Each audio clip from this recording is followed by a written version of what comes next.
तो हेलो साथी, मैं हूँ मरवारी राघोपुर बांध परियोजना जो विरोध प्रदर्शन चल रहा है गुस्सिया ढीमर डोला में, जो आपको लाइव नज़ारा दिखा दूँ, है ना। देख सकते हैं आप लोग, इतनी जन सैलाब उमड़ी हुई है भीड़, देख सकते हैं।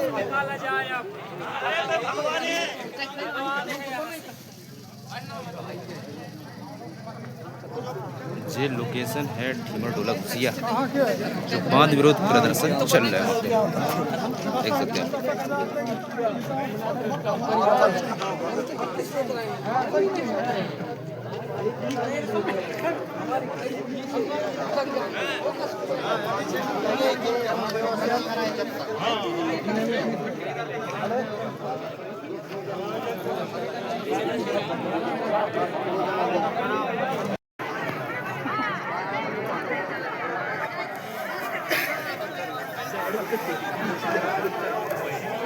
लगा रखे धीरे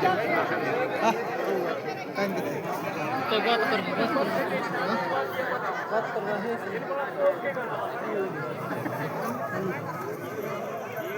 हाँ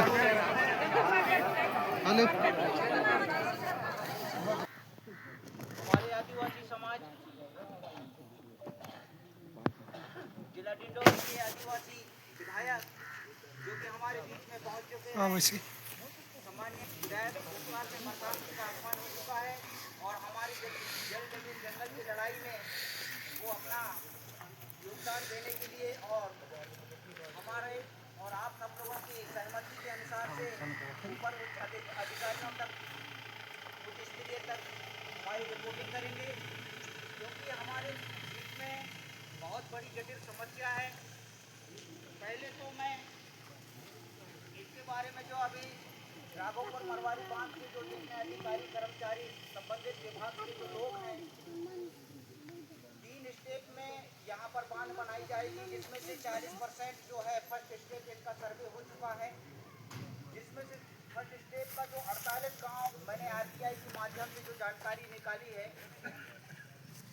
वो 48 गांव इसमें संपूर्ण रूप प्रभावित क्षेत्र आ रहा है, जिसको आपको मैं मौखिक तौर पे बताना चाहता हूँ।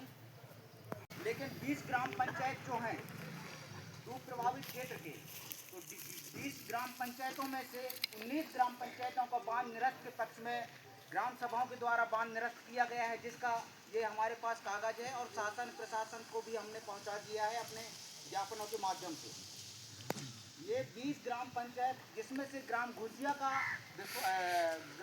का प्रस्ताव हमको नहीं मिला था, लेकिन पेशा जो ग्राम सभा होता है, रूढ़ी प्रथा जो होता है, उसका हमारे पास इस ग्राम का प्रस्ताव है, जिसको माननीय न्यायालय हाई कोर्ट जबलपुर में हमने लगाया है। उसके बाद भी बांध निर्माण को लेकर शासन प्रशासन सक्रिय है और हम लगातार अभी ज्ञापन आवेदन निवेदन के माध्यम से सबको जानकारी दे रहे हैं कि हम संतुष्ट नहीं है इस बांध बनने से, क्योंकि यहाँ पर टोटल हमारा आदिवासी समाज है और आदिवासी समाज में 5वीं अनुसूची क्षेत्र लागू होती है और 15 नवंबर 2022 को शहडोल के लालपुर ग्राम में महामहिम राष्ट्रपति महोदया जो भारत के प्रथम नागरिक हैं, उनके मौजूदगी में एवं मध्य प्रदेश के पूर्व में मुख्यमंत्री रहे शिवराज सिंह चौहान के मौजूदगी में मध्य प्रदेश के नवादी विकास खंडों में पेशा कानून लागू किया गया है। और पेशा कानून लागू किया गया है तो बिगर किसानों के सहमति से, बिना ग्राम के सहमति से आपके गांव के एक कंकड़ भी कोई नहीं उठा सकता, न कोई परियोजना बांध सकता।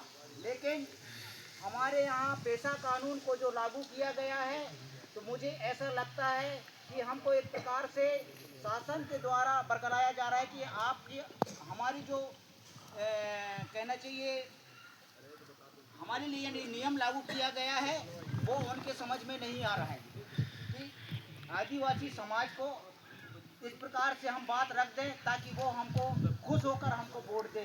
क्यों साथी, खुश होकर वोट दे। भाई जब पेशा कानून आप लोगों ने नियम लागू किया है तो उसका पालन करना चाहिए कि नहीं करना चाहिए?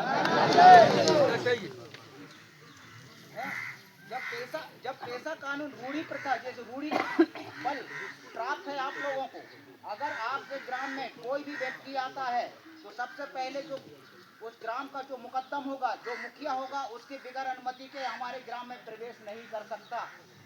ये ऐसा कानून, ये संविधान की किताब भी है मेरे पास।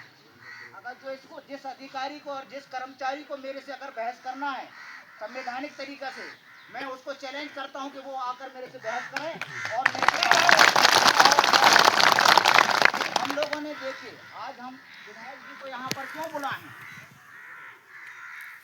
इसके पहले हम महापंचायत किए थे मुड़िया कला में, वहाँ भी हम शासन को भी बुलवाए थे, शासन प्रशासन को भी बुलवाए थे, लेकिन शासन प्रशासन के लोग वहाँ पर नहीं आए। ये दूसरा, अब यहाँ पर हम न्यू में आ गए हैं। अब अगर बिगर हमारी अनुमति के अगर किसी भी प्रकार के निर्माण से संबंधित कोई कार्य करवाती है शासन और प्रशासन, संपूर्ण जिम्मेदारी आदिवासियों की होगी, उसके ऊपर नहीं होगी भाई। अब ये बताइए, आप यहाँ पर तो बांध बनाई जा रही है, लेकिन आप लोगों को कोई व्यवस्था ही नहीं है भैया, कोई व्यवस्था नहीं है।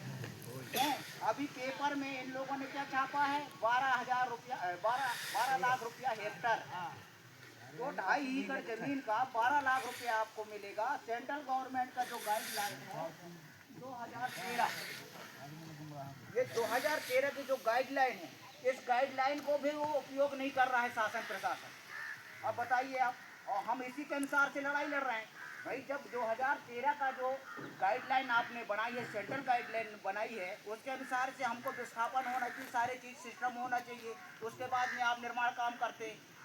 तो यहाँ तो कुछ भी नहीं हो रहा है।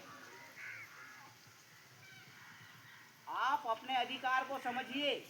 अगर आप अधिकार को अगर नहीं समझ पा रहे हो तो आप चुल्लू भर पानी में डूब मर जाओ सब लोग।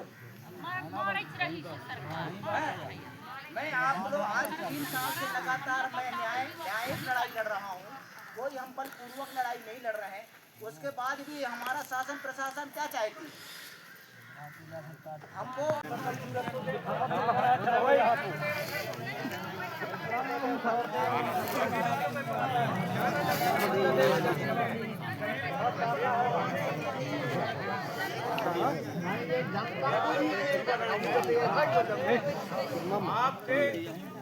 आप बिगर मौत के मौत मारने का इस तैयारी है। सबसे पहले अगर आपके गांव में अगर पेश एक्ट कानून होगा तो उसको उखाड़ के फेंकिए। पहला कार्रवाई आपका, बाद में थाने का, पहला पेश एक्ट कानून का कार्रवाई होना चाहिए। कॉलोनी उखाड़ के फेंकिए।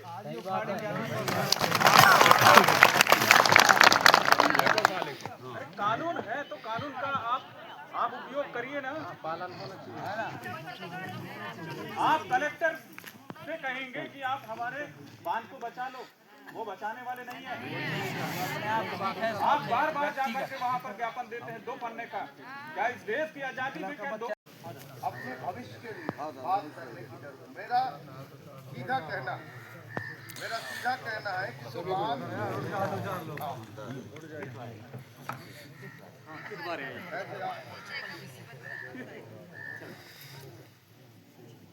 आज प्रशासन एलआईसी वाले इस बात को भी आप लोग नोट कर लो।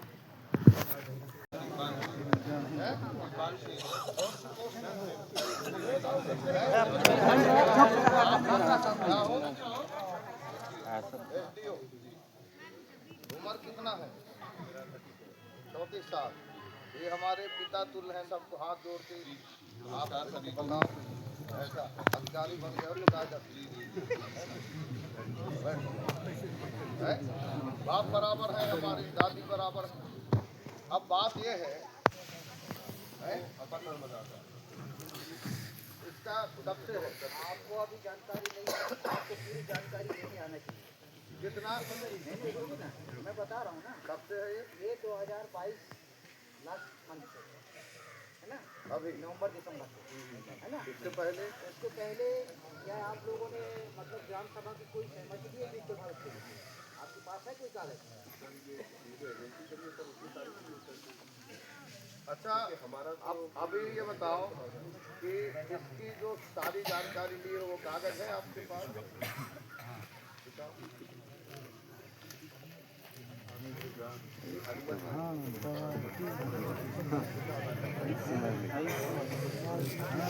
इसका प्रस्ताव क्या है?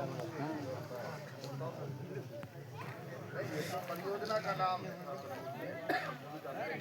मेरा ये कहना है, हमारे लोग ये बात कर रहे हैं कि जो गांव के लोग सहमति दिए हैं वो कहाँ सहमति है?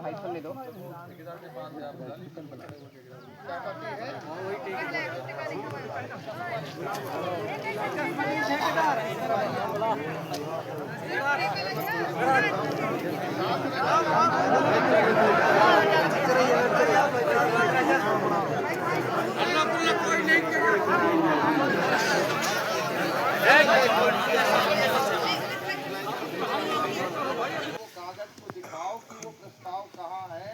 जब गांव के लोग नहीं दिए हैं तो वो कागज कहाँ से निकल गया, कैसे आया?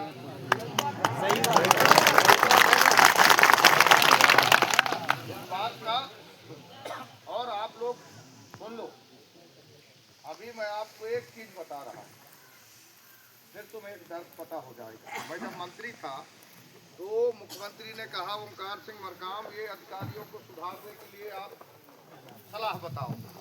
मैं सलाह बताया था अधिकारियों को कि आप जिस समस्या वाले व्यक्ति हैं उसके जगह में अपने आप को खड़े कर दो, है ना?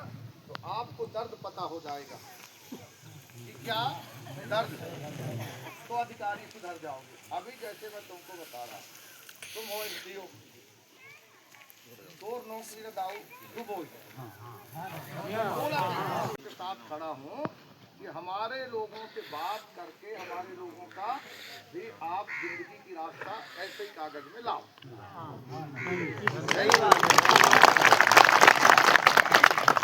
ऐसे ही आपको तय करना पड़ेगा।